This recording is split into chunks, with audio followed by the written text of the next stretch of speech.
आप देख रहे हैं A1 टीवी। नजर डालेंगे दिलचस्प और अजीब खबरों की तरफ। जापानी मुहिम जो कि 83 साल की उम्र में एक कश्ती में तनहा 8,500 किलोमीटर फासला तय करके बहरुल काहिर अबूर कर लिया। केनिची हुरी ने अकेले बहरुल काहिर अबूर करने वाले मुअम्मर तरीन शख्स का एजाज अपने नाम किया।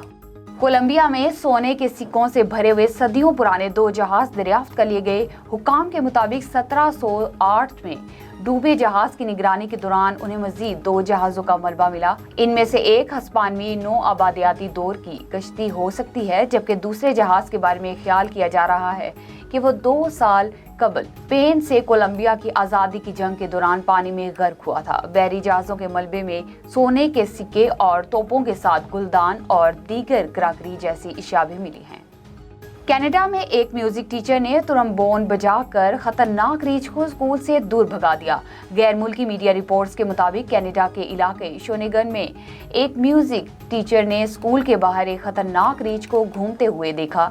टीचर का अंदाजा था कि ये रीछ स्कूल में दाखिल होगा और तलबा समेत तमाम अमले के लिए खतरनाक साबित होगा। ताहम उन्होंने दिमाग का बरवक्त इस्तेमाल किया और अपनी क्लास में मौजूद ट्रम्बोन बजाकर रीछ को स्कूल से दूर भगा दिया।